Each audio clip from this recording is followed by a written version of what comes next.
Dito ako lumaki sa lugar na to. Estado rin ang 5 hinihinalang hold-upper sa barangay Tatalon. Nakasiksik ang bangkay ng 4 na lalaking ng mga kuha ng tiyempo na idagdaran ng hold-up. Tulang dump site ang mga Lahat ng CCTV camera. Pambubugbog sa isang kagawad sa pub na kabataan na sangkot sa riot. Nauwi sa paranaksak at away ng 2 mag-aaral. Bilang matinding baha ang kinailangan sungin ng mga trucks, pati mga lumilipad na bote at mga bato. At ikukwento ko sa inyo yung mga naranasan ko sa lugar na to. Good day sa inyo mga bad. Ito yung first vlog natin ngayon taon. At ngayon, ituturo ko kayo dito sa lugar namin kung saan ako lumaki. So paglabas nyo ng iskinita namin, kasi puro iskinita to eh. Paglabas nyo ng iskinita namin, yan, ayun agad ang makikita yung port. So nung bata ako dyan, ako palagi naglalaro. Lagi kami nag-aabang dyan. Kaya kababala na siya po. Pakilala ko muna sa kanila. Pala si Wistag. Base sa experience mo, anong meron dito sa Tatalon? Dami. Malala.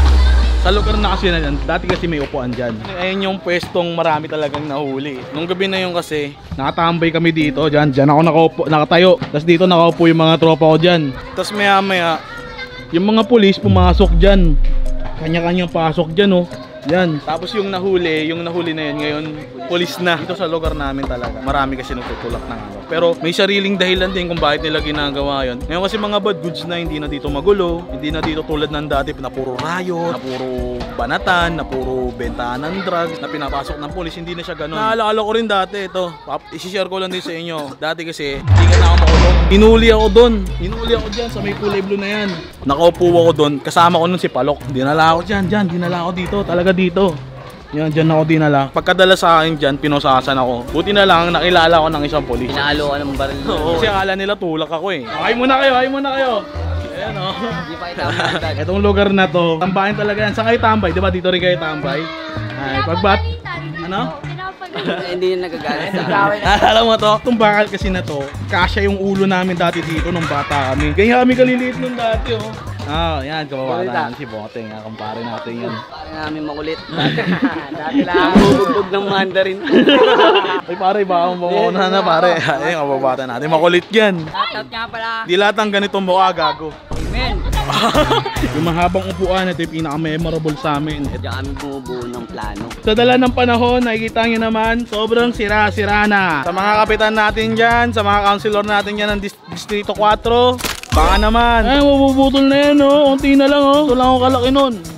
Nung ginawa to, nung nilagyan ng upuan yan. Itong upuan na to kasi sobrang daming nabuong pangarap dyan. Actually dyan din ako bumuo ng pangarap ko kung bakit nyo rin ako nakilala. Hindi mabubuo ng history natin nang wala si Goden. Goden! Ayan, tito namin lahat, ang tatay namin dito sa Bacana. Isang gumawa sa ring namin. Pinakamalupit na gumawa Ito yung nag-train talaga sa amin dito sa lugar namin na to. Saan nagturo sa amin. Lahat ng diskarte, murgi yung pagbubungkal ng mga ano, ng mga analian, natutunan namin dyan.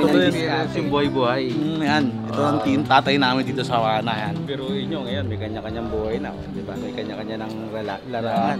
Okay, basta ipag-down lang, galingan nyo. Marami pa kayo may inspire na kabataan. Itong bilihan ng tubig na to, actually sarado na siya eh. Dati, sa Bana yan. Doon yan nakatayo sa Bana pero nilipat dito sa Kubo. Inubos kasi namin yung plastic pag umuulan, Ano? pag tubig. Pag umuulan kasi dito, nung mga bata kami, uso yung parang ang riot dati pag ulan, is gagawa ka ng tubig sa plastic. Doon na tayo sa Kubo. Dito sa lugar na to, sobrang dami nangyari. Ang pinakamalala nang nangyari dito dati, yung nag-riot eh. Barilan. Barilan talaga, literal. Talagang barilan. Ayun o. Tama ng baril yan. Butas pa rin hanggang ngayon o. Yung iskinita dito sa lugar namin, ganito lang kaiksi. Yan.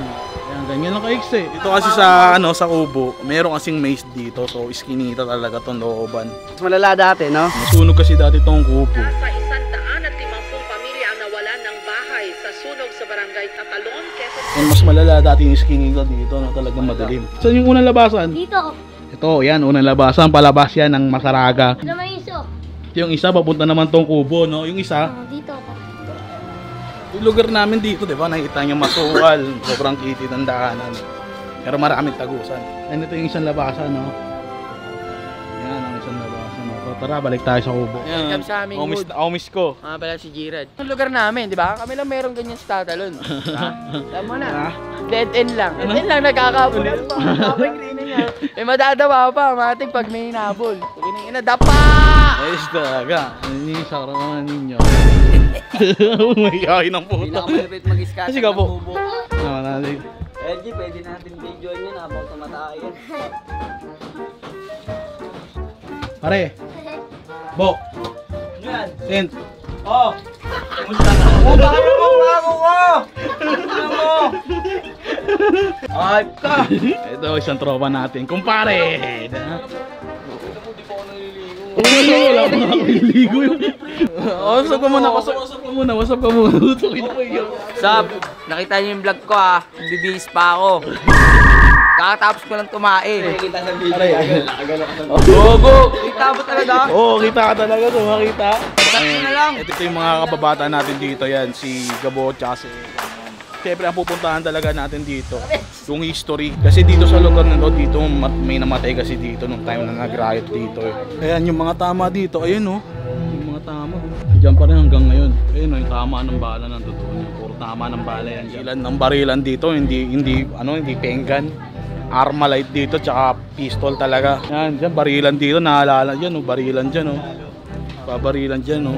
Gangster versus police, no? So ito yung lugar namin, napakasimple. Kahit ganito kami lumaki, kahit magulo. Pero may dahilan ng lahat kung bakit kami nabuhay sa ganitong sistema, kung bakit sa ganitong lugar eh. Kasi ako, nararamdaman ko na kung di kami nabuhay sa ganitong sistema, for sure, hindi malakas loob namin kagaya ng mga ibang bata na lumaking mayaman. Mag-aalam namin yung hirap kahit man na ma-down kami or madapa kami.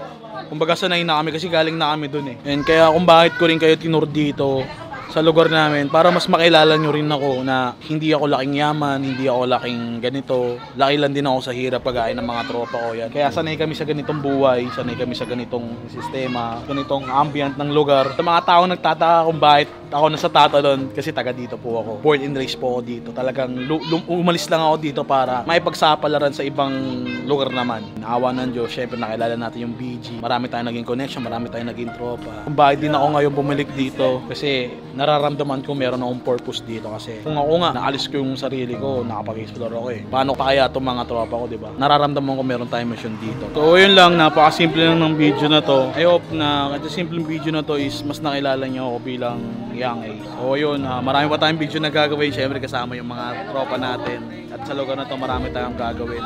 And sobrang nagpapasalamat ako kasi still now nagja-jump pa rin kayo. Nagkaabang sa mga vlog natin. Siyempre bago natin natapusin tong video na to, huwag niyong kalimutan mag-subscribe kasi road to 1 million na. yan, 1 million na tayo. Ay mga bad, died soon. Yeah.